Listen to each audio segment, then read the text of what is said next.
Hello ways அனைவருக்கும் வணக்கம். 1945 April 30 அன்று பிற்பகல் 3:30 மணிக்கு 60 மில்லியனுக்கும் அதிகமான யூதர்கள் கொல்லப்பட்டனர். ஜெர்மானிய சர்வதிகாரி அடால்ஃப் ஹிட்லர் தன் தலையில துப்பாக்கி வைக்கப்பட்ட நிலையில நின்று தற்கொலை செய்து கொண்டார். ஆனா இங்கே அவர் தனியாக இருக்கவில்லை. அவர் இறப்பதற்கு முன்பு ஹிட்லர் தனது மிக முக்கியமான 3 நபர்களை கொண்டிருந்தார். மேலும் இந்த கொலைகளுக்கான திட்டமிடல் தொடங்கியிருந்தது. ஏப்ரல் 29 அன்று பிற்பகல் 3 மணிக்கு ஹிட்லரின் மரணத்துக்கு சுமார் 24 மணி நேரத்துக்கு முன்பு ஹிட்லர் தனக்கு பிடித்தமான மேப்பர் நாயான பிளடியின் வாயை தனது வலுவான கைகளால் திறந்து சயனைட் குப்பியில தன் கைகளாலேயே அதன் வாயில் திணித்துக் கொண்டிருந்தார். இது நடந்த உடனேயே விஷம் ஏறியதால பிளடி தரையில் தெரிந்து விழுந்தது. அந்த பாழாப்போன நாய் ஹிட்லரே தன் சொந்த குழந்தையாக வளர்த்த அதே நாய் தான். ஆகவே இங்கு கேள்வி என்னவென்றால், தன் சொந்த குழந்தையை போல தோற்றமளித்த ஒருவரை ஹிட்லரால் எப்படி கொல்ல முடிந்தது? அதற்கு பின்னால் இருந்த காரணம் என்ன?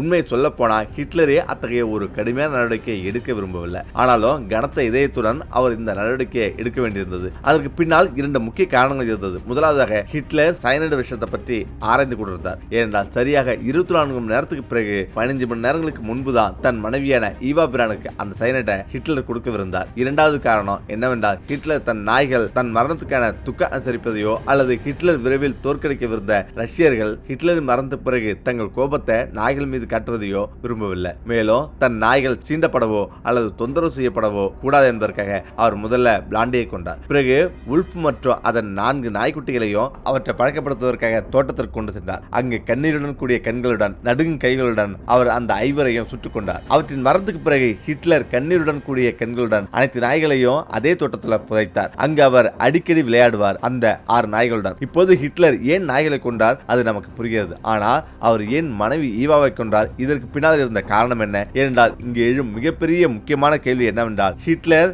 தன் மரணம் நெருங்கிவிட்டது என்பதை அறிந்திருந்தார். அப்படி இருக்க அவர் ஏன் தன் மரணத்துக்கு வெறும் 15 நாட்களுக்கு முன்பு திருமணம் செய்து கொண்டார்? மேலும் அவர் திருமணம் செய்திருந்தாலும் அவர் ஏன் தன் அன்புக்குரிய புதிய மனைவிக்கு விஷம் கொடுத்து கொன்றார்? சரி, இதை புரிந்து கொள்ள நாம் சில மணி நேரங்கள் பின்னோக்கி செல்ல வேண்டும். ஹிட்லரின் மரணத்துக்கு முன்பு 39 மணி நேரங்களுக்கு முன்பு, துல்லியமாக சொல்வதென்றால் ஏப்ரல் 29 நள்ளிரவில் 12 மணி, இது 33 வயதான எவர் பிராண்ட் தனது படுக்கறையில ஒரு நீண்ட கருப்பு உட, ஒரு வைர கடிகாரம், தங்க கை காப்புகள் மற்றும் ஒரு புஷ்பரக கழுத்தணி ஆகியவற்றை அணிந்திருந்த நேரம். ஏனென்றால் அடுத்த 1 மணி நேரத்தில் அவள் தனது 16 வயது காதலனை மணக்கவிருந்தாள். ஈவா தனது 15 வயதில் இருந்து ஹிட்லரை காதலித்தார். அவள் காதலித்து 2 ஆண்டுகளுக்கு பிறகு, அதாவது அவளுக்கு 17 வயதாக இருந்தபோது ஹிட்லர் அவள் காதலை ஏற்றுக்கொண்டார். அதன் பிறகு அவர்கள் தங்கள் காதலை பல ஆண்டுகளாக உலகத்திடமிருந்து மறைத்து வைத்திருந்தனர். ஆண்டுகள், அதாவது அவர்கள் உற்ற நண்பர்கள் என்று அடையாளப்படுத்திக் கொண்டார்கள். ஹிட்லரின் சில சிறப்பு அதிகாரிகளுக்கு மட்டுமே ஈவாவோ ஹிட்லரும் ஒரு ஜோடி என்பது தெரிந்திருந்தது. அவர்களுக்கு 2 தனித்தனி படுக்கறைகள் இருந்தன. ஆனா அந்த 2 படுக்கறைகளுக்குள்ள இருந்த 2 குளியலறைகளும் ஒரு பொதுவான பாதையால இணைக்கப்பட்டிருந்தன. அதே பாதைதான் ஹிட்லர் அடிக்கடி ஈவாவின் அறைக்கு மாலை நேரங்களில் ஒரு கோப்பை தேநீர் அருந்தவும் மற்றும் சிறிது அரட்டை அடிக்கவும் செல்வார். இப்போது எனக்கு ஹிட்லரின் அன்பான பக்கம் தெரிகிறது. நீங்கள் அதிர்ச்சி அடைந்திருக்க வேண்டும், அப்படித்தானே? ஆனால் ஹிட்லரின் சில சிறப்பு படையினருக்கு பொதுவானதாக இருந்தது. ஹிட்லர் அடிக்கடி ஈவாவை பற்றி கவலைப்படுவதை அவர்கள் பார்த்திருந்தார்கள். உதாரணமாக, ஈவா ஒரு விளையாட்டு போட்டியில் பங்கேற்ற போது அவள் வீட்டிற்கு தாமதமாக வந்தார். ஈவா வீடு திரும்பும் வரை ஹிட்லரால் நிம்மதியாக தூங்க முடியவில்லை.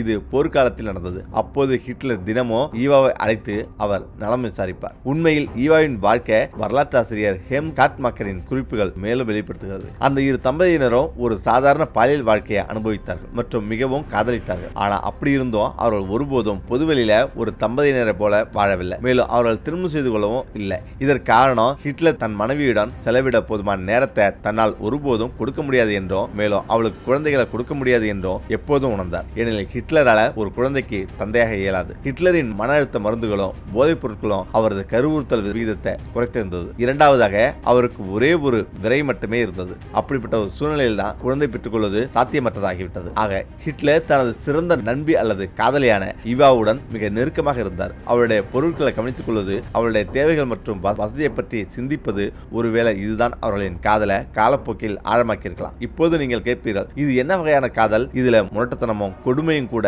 ஏற்றுக்கொள்ளப்படுகின்றன. சரி, உங்கள் அனைவருக்கும் தெரிந்தபடி வாழ்க்கையில் நாம் நாம் புரிந்து கொள்ளும் திறனை கொண்டிருக்க வேண்டும். கசப்பான உண்மையை கேட்கவும், நடைமுறைக்கு ஏற்றவாறு இருக்கவும், யதார்த்தத்தை பார்க்கவும், மேலும் அவரின் நண்பர்கள் வட்டாரத்திலும் ஒரு நண்பர் இருப்பார். அவர் முரட்டுத்தனமாக இருந்தாலும் எப்போதும் உண்மையை பேசுவார், அதுவும் அனைவரின் நன்மைக்காகவே. அதே சமயம் ஹிட்லர் ஏன் தனது மனைவிக்கு நேரம் ஒதுக்க முடியாது என்று உணர்ந்தார். இதற்கிடையில ஹிட்லர் 10 அடி தடிமனான காங்கிரீட் கூரையுடன் கூடிய தனது எண்ணெய் தொழிற்சாலையில தனது உயிரை படித்துக் கொண்டிருந்தார். அதுல எந்த சொத்து அல்லது வேறு எதுவும் குறிப்பிடவில்லை. மாறாக அவர் தனது சிறந்த நண்பரை அடுத்த சில கணங்கள்ல மணக்கப் போவதாகவும், மறுநாள் ஏப்ரல் 30 அன்று அவர்கள் இருவரும் தங்கள் சுய விருப்பத்தின் பேர்ல இறந்து விடுவார்கள். ஏனென்றால் ரஷ்யர்களுக்கு அடிபணிவதன் மூலம் தங்கள் சுயமரியாதையை இழக்க அவர்கள் விரும்பவில்லை. உண்மையில் அந்த உயிரில மேலும் கூறப்பட்டிருந்தது, அவர்களின் மரணத்துக்கு பிறகு அவர்களின் உடல்கள் எரிக்கப்பட வேண்டும். அதனால் யாரும் அவர்களை தொடவோ அல்லது தீங்கு செய்யவோ முடியாது. இப்போது இது வரலாற்றில் ஒரு மிக முக்கியமான முடிவாக இருந்தது. மேலும் இந்த முக்கியமான முடிவு ஹிட்லருடையது மட்டுமல்ல, மாறாக அவர் அதை ஏப்ரல் 29 மதியம் சுமார் 2 மணி அளவுல மதிய உணவு அறிந்து கொண்டிருந்த போது ஈவாவுடன் எடுத்தார். ஹிட்லர் ஈவா மற்றும் அவரது 2 செயலாளர்களுடன் சாப்பிட அமர்ந்திருந்த போது ஹிட்லர் மிகவும் விசித்திரமான ஒன்றை செய்தார். அது அவரது செயலாளர்களையே உலுக்கியது. உண்மையில் அவர்களுடன் எப்போதும் இரவு உணவிற்கு அமரும் அவருடைய செயலாளர்கள் உணவருந்தும் போது தீவிரமான விஷயங்களை பற்றி ஒருபோதும் விவாதிக்க மாட்டார்கள். ஆனா அன்று ஹிட்லரே இந்த விதியை மீறி ஒரு தீவிரமான விஷயத்தை பற்றி பேசினார். திடீரென்று சாப்பிடும்போது ஹிட்லர் வெளிப்படுத்தினார், தன் தோல்வி அருகில் இருப்பதை உணர்ந்ததாகவும், அந்த தோல்வி தன்னை வந்தடைவதற்கு முன்பு ஈவாவுடன் இறக்க விரும்புவதாகவும் கூறினார். அதே உரையாடலில் ஹிட்லர் மேலும் துப்பாக்கி சூட்டினால் இறக்க விரும்புவதாகவும் கூறினார். ஏனென்றால் அது ஒரே நொடியில் வழி இல்லாம தன்னை கொன்றுவிடும். இப்போது ஹிட்லர் இதை சொன்ன உடனேயே ஈவா ஹிட்லரை எதிர்த்து தான் இறந்த பிறகும் அழகாக இருக்க விரும்புவதாகவும், ரத்தத்தில் நனைந்த சடலமாக மாற விரும்பவில்லை என்றும், அதனால்தான் இறப்பதற்கு சயனைடு மாத்திரைகளை தேர்ந்தெடுப்பதாகவும் கூறுகிறார். ஹிட்லர் அதிகாலை 1 மணிக்கு ஈவாவை மணக்கிறார். திருமணத்துக்கு பிறகு அதிகாலை 2:30 மணிக்கு ஹிட்லர் ஒரு மது விருந்தை ஏற்பாடு செய்கிறார். அங்கு ஹிட்லர், மருத்துவர்கள், செவிலியர்கள், 2 செயலாளர்கள் மற்றும் திருமதி ஈவா ஹிட்லரை அழைத்து நிறைய மது அருந்தினார். அளவுக்கு அதிகமாக குடித்த பிறகு ஹிட்லர் போதையில் மீண்டும் தன் காதலை வெளிப்படுத்தினார். மேலும் அவருடன் ஒரே நேரத்தில் இறக்க விரும்புவதாகவும் கூறினார். இந்த காதல் ததும்பும் ஆசையை நிறைவேற்றுவதற்காக அன்றிரவு அவர் ஒரு புதிய திட்டத்தை தீட்டினார். அந்த திட்டத்தின்படி இப்போது ஒரு கைத்துப்பாக்கி மற்றும் ஒரு சயனைடு மாத்திரைக்கு பதிலாக ஹிட்லரும் ஈவாவும் 2 கைத்துப்பாக்கிகளையும் 2 சயனைடு மாத்திரைகளையும் அறைக்குள் எடுத்து சென்றார்கள். ஒருவேளை துப்பாக்கி பழுதடைந்தாலோ அல்லது மாத்திரைகள் செயலிழந்தாலோ அவர்களுக்கு மற்றொரு வாய்ப்பும் இருக்கும். மேலும் இருவரும் ஒரே நேரத்தில் இறக்க வேண்டும். விருந்து தாமதமாக காலை 4 மணி வரை நீடித்தது. அதன் பிறகு ஹிட்லரும் ஈவாவும் போதையில் தங்கள் அறைகளுக்கு திரும்பினர். மேலும் தங்கள் வாழ்வில் முதல் முறையாக அவர்கள் 2 பேரும் தனித்தனி அறைகளில் இல்லாம ஒரே அறையில் இருந்தனர். இருவரும் ஒன்றாக இருந்தனர். ஏனெனில் அந்த இரவு தான் தங்களின் கடைசி இரவு என்று இருவருக்கும் தெளிவாக தெரிந்திருந்தது. அங்குதான் அவர்கள் தனிப்பட்ட நேரத்தை ஒருவருக்கொருவர் செலவிட விரும்பினர்.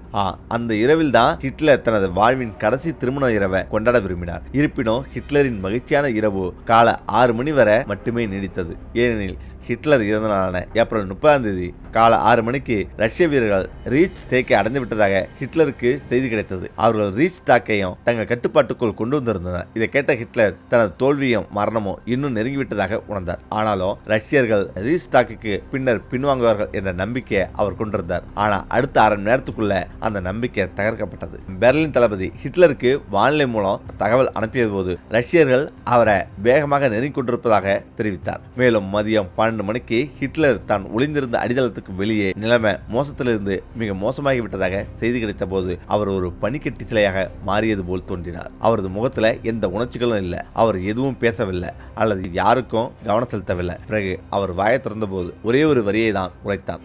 தான் ஒரு அருங்காட்சியக காட்சி பொருளாக இருக்க விரும்பவில்லை. மேலும் அதனால் தான் ரஷ்யர்கள் வருவதற்கு முன்பு அவன் தன் உயிரை தியாகம் செய்ய வேண்டியிருந்தது. இதை கேட்டதும் அவருடைய செயலாளர்களும் வீரர்களும் உடனடியாக நேரத்தை வீணாக்காம ஹிட்லரையும் ஈவாவையும் எரிக்குமாறு ஹிட்லரே அவர்களுக்கு உத்தரவிட்டார். அவர்கள் தற்கொலை செய்து கொண்ட பிறகு இது சாத்தியமாகலாம். சுமார் 12:45 மணி அளவில் அவர் தனது வீரர்களுடன் கடைசி முறையாக விடைபெற்று சென்றபோது ஹிட்லர் தனது வீரர்கள் அனைவருடனும் கைக்குலுக்கி நன்றி தெரிவித்தார், அவர்களின் விசுவாசத்துக்கும் சேவைக்கும். மேலும் அதே நேரத்தில் ஹிட்லரின் மனைவி அவரிடம் கூறினார், இறுதி வெற்றியில என் கணவருக்கு நம்பிக்கை உள்ளது, எங்களை வழி நடத்துங்கள், நாங்கள் உங்களை பின்தொடர்வோம் என கூறினார்கள். அதன் பிறகு அவர் மீண்டும் மௌனமானார். அவர் இறக்கும் வரை ஒரு வார்த்தை கூட பேசாத அளவுக்கு மௌனமாக இருந்தார். பின்னர் வீரர்களை சந்தித்தார். ஹிட்லர் தனது கடைசி மதிய உணவை உண்ட பிறகு உணவருந்து மேசையில பாக்கெட்டி மற்றும் சாலட் சாப்பிட இந்த முறை அவர் தனியாக சாப்பிட்டுக் கொண்டிருந்தார். அவரது பாதுகாவலர்களோ அல்லது ஈவாவோ உணவை தொடவில்லை. ஆனால் ஈவா அன்று காலையிலிருந்தே தன் அறைக்குள் பூட்டிக் கொண்டாள். ஆனால் மரண நேரம் வந்தபோது அவள் மீண்டும் தயாராக தொடங்கினாள். ஆக ஒருபுறம் ஹிட்லர் வெளிரிய முகத்துடன் அமைதியாக சாப்பிட்டுக் கொண்டிருந்த போது மறுபுறம் ஈவா தனது மரண உடைகளை தேர்ந்தெடுத்துக் கொண்டிருந்தாள். ஈவா ஹிட்லருக்கு பிடித்தமான வெள்ளை ரோஜாக்களை தனக்காக தேர்ந்தெடுத்தாள். பின்னர் சிறிது நேரம் கடந்தது. இறுதியாக அந்த தருணம் வந்தது. அவர்கள் இருவரும் தனது கடைசி மூச்சை விடவிருந்தனர். இறுதி மரண நேரம் பிற்பகல் 3:30 மணிக்கு ஈவாவும் ஹிட்லரும் ஒன்றாக அறைக்குள் நுழைந்தனர். சில கணங்களுக்கு பிறகு அறைக்கு வெளியே நின்றிருந்த அனைவரும் ஒரு துப்பாக்கி சத்தத்தை கேட்டனர். துப்பாக்கி சத்தத்தை கேட்டதும் அங்கிருந்தவர்களுக்கு நேரம் நின்றுவிட்டது போல் இருந்தது. மேலும் அந்த முழு அடித்தளமும் அறைக்கு வெளியே அமைதியானது. அறைக்கு வெளியே நின்றிருந்த அனைத்து வீரர்களும் அதிர்ச்சியில் மறுத்து போனார்கள். மேலும் 3:30 மணி வரை யாரும் அசைவோ எதுவும் பேசவோ இல்லை. ஆனால் ஹிட்லரின் கடைசி ஆசை 12 மணிக்கு நிறைவேற்றப்பட வேண்டியிருந்தது. ஆகவே ஹிட்லரின் சிறப்பு காவலர்களான லிஞ்சோம் போர்மேனோ ஹிட்லரின் ரத்தத்தில் நனைந்த அறைக்குள் சென்றனர். அவர்கள் இரு உடல்களையும் அங்கிருந்து எடுத்து சரியாக 3:50 மணிக்கு உடல்கள் பெட்ரோலுடன் ஒன்றாக எரிக்கப்பட்டன. பின்னர் மாலை சுமார் 6 மணி அளவில் SS அதிகாரி எவோ லின்லாஃப் ஹிட்லர் மற்றும் ஈவாவின் சாம்பலை இந்த கதை தொடங்கிய அதே தோட்டத்தில் அவர்களின் நாய்களின் பக்கத்திலே சுற்றி தூவினார். ஹிட்லர் தனது நாய்களை புதைத்த இடத்துல இப்போது அவரும் புதைத்தார். இப்போது இந்த கதையை கேட்ட பிறகு ஹிட்லரின் மற்றொரு பக்கத்தை பார்த்திருப்பீர்கள். ஹிட்லர் தன் வாழ்நாள் முழுவதும் மற்றவர்களை ஒடுக்கியிருந்தாலும் ஆனால் ஜெர்மனி நாஜிக்கள் அல்லது தன் சொந்த அதிகாரிகளிடம் அவர்களுக்கு ஒரு தேவதூதருக்கு சற்றும் குறைவானவர் அல்ல. இப்போது இது மனித குலத்தின் மீது அவர் செய்த தவறுகளை நியாயப்படுத்துவதற்காக அல்ல. ஏனென்றால் அதிகார வேட்டையில அவர் என்னவாக ஆனாரோ அதுவாக ஆனார். பிசாசாக மாறி அவர் உலகத்தை அழித்தார். ஆனா இந்த கதையில் எங்கோ தன் குலத்தின் மீதான அவரது அக்கறையான குணம் நிச்சயமாக தெரிகிறது. ஏனென்றால் அவருடைய நாய்களை கூட யாரும் தொந்தரவு செய்யக்கூடாது என்று அவர் நினைத்தார். அவற்றை கொள்வதே சிறந்தது என்று அவர் நினைத்தார். என்னை பொறுத்தவரை இந்த வீடியோவை உருவாக்கும் போது அது சுவாரஸ்யமாக இருந்தது. நான் தனிப்பட்ட முறையில் ஒருபோதும் கற்பனை செய்ததில்லை ஹிட்லருக்கு இப்படி ஒரு முகம் இருக்குன்னு. நீங்கள் இதற்கு முன் கற்பனை செய்திருக்கிறீர்களா? சரி, உங்கள் கருத்து என்ன? இந்த வீடியோவை பார்த்த பிறகு தயவு செய்து அதை கீழே உள்ள கமெண்ட் பாக்ஸில் கமெண்ட் பண்ணுங்க. ஓகே, நம்மள இந்த வீடியோ பேசுகிறேன். மீண்டும் அடுத்த சந்திப்போம். நன்றி, வணக்கம்.